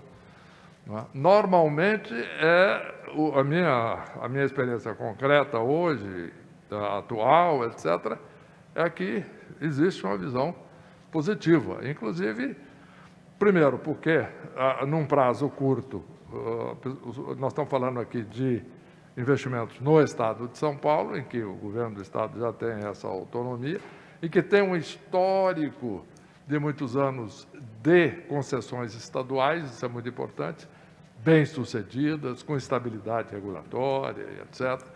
São Paulo tem um histórico, então nós temos a questão da autonomia federativa, que é muito importante, e o histórico de São Paulo, nessa área.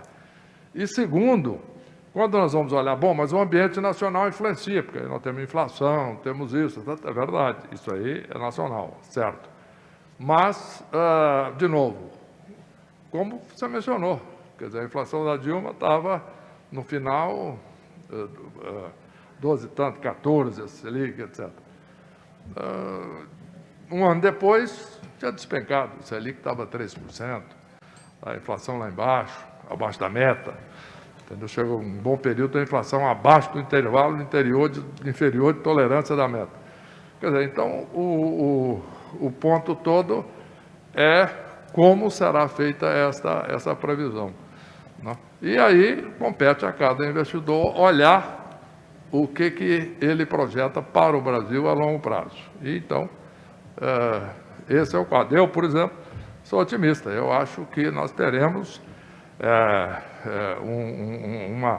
uma melhora substancial de ambiente econômico, por exemplo, olhando à frente, né, principalmente a partir de 23, não há dúvida. Inclusive porque eu acredito que o João Dória vai ganhar a eleição. Aí é opinião pessoal, viu, Luiz, aqui não estamos falando nada, não tem nada a ver com o tema aqui. Mas já que nós estamos falando de possibilidades...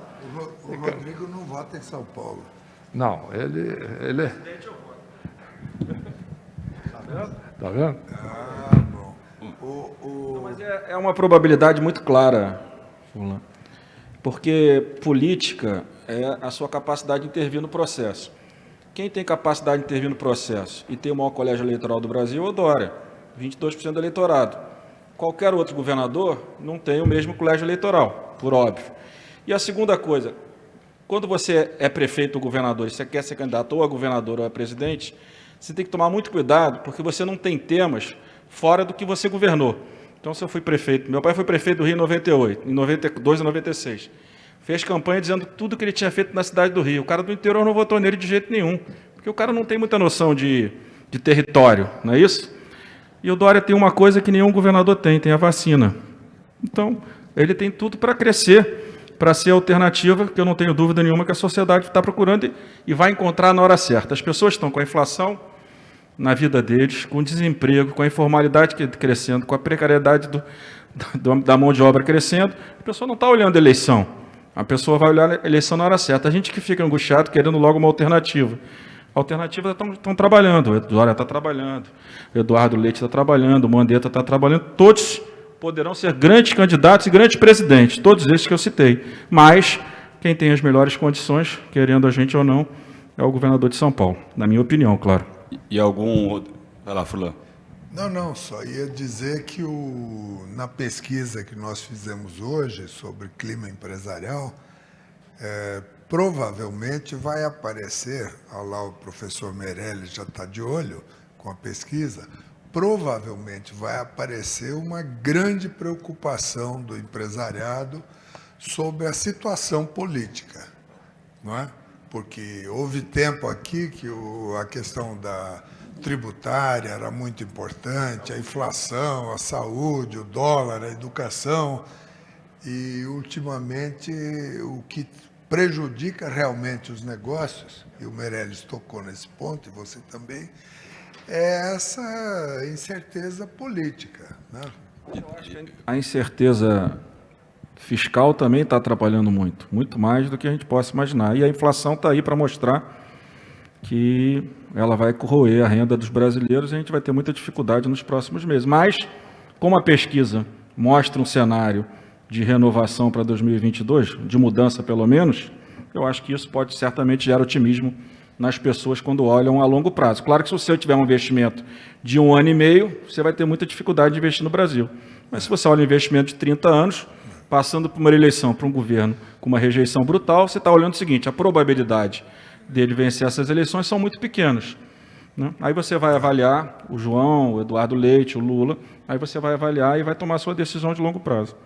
Furlan, eu recebi algumas perguntas aqui. Antes de passar a gente já está encerrando nosso almoço debate, já vai passar o professor Meirelles para a sua pesquisa. Uma pergunta que chegou bastante aqui, eu tentei segurar um pouco, mas aproveitando que vocês levantaram esse tema, secretário Rodrigo Maia, você como um parlamentar habilidoso, corajoso e conhecedor profundo, acho que da política e do Congresso, né, Furlan?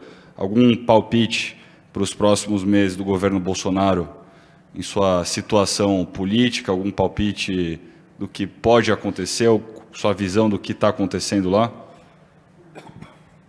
Está acontecendo, nós estamos vivendo, né? Taxa de juros alta, inflação alta, não é isso? Pessimismo. Eu falei aqui no início sobre orçamento de 22. Eu acho que a peça orçamentária ela vai dizer tudo para a gente para o último ano, olhando para o futuro. Né? O governo fez uma aliança com o Centrão, como eu também fiz uma aliança com o Michel para aprovar as reformas. Não estamos criticando o Centrão.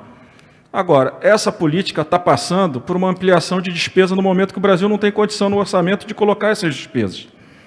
Então, é uma questão de decisão política do governo e do parlamento, da responsabilidade toda. Nós temos uma emenda constitucional que diz que as despesas não podem crescer mais que a inflação, né? E que o jeitinho que já foi dado no orçamento desse ano, eu alertei o mercado, né? Ter jogado o abono para o próximo ano, ter jogado o censo para o próximo ano, ter cortado despesa obrigatória, que não podia, principalmente previdenciária, para fechar um orçamento meio fake, já gerou insegurança. E para o próximo ano vai ser mais, porque com esses 30 bilhões a mais de despesa precatória, então o que eu vejo para o futuro, assim, eu acho que ninguém é suicida, né? Nem o governo, nem o parlamento. Mas todos têm que olhar da onde podem cortar para fechar um orçamento que, já que a questão política não vai ter solução, o Bolsonaro não vai mudar, esse é o jeito dele, né? É um populista que ataca as instituições, é o jeito dele, está dado desde o primeiro dia. Bem, eu falei isso muitas vezes, isso está dado. Eu acho que cabe à equipe econômica, junto com o parlamento, ter responsabilidade de aprovar um orçamento dentro da realidade. Vai cortar as emendas de relator, paciência. não vai poder ter todos os 20 e poucos bilhões para o Bolsa Família. Paciência, porque é pior para o cidadão a inflação do que ele receber mais R$100 de Bolsa Família. É óbvio que para o cidadão a inflação é muito mais cruel para o brasileiro mais simples do que uma ampliação do Bolsa Família. Agora, nós vamos ter coragem de enfrentar e falar isso? Né? Eu deixei caducar a medida provisória da renovação do auxílio emergencial no final do ano. Eu era oposição ao Bolsonaro, podia ter votado R$600 de novo. Era 300, eu podia ter colocado em votação e ia passar 600. Não fiz. Tudo bem, mas eu decidi que, na minha opinião, aquilo ali era um dano enorme para a sociedade brasileira. Então, eu acho que, para mim, eu falei no início, a questão orçamentária vai dizer, porque a questão política está dada. O Bolsonaro não vai mudar, o Lula é favorito, e acho que o Dória tem muita chance de ser alternativa e muda a eleição. Qualquer cenário do Lula com qualquer outro muda a eleição.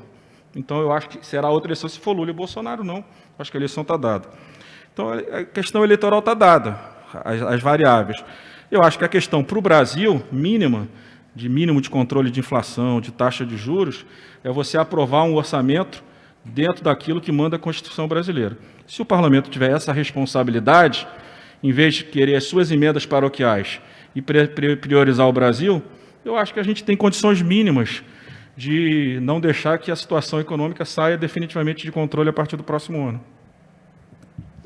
Perfeito. Bom, vamos então à pesquisa, professor Fernando Meirelles, e assim encerramos o nosso almoço-debate na sequência. Professor.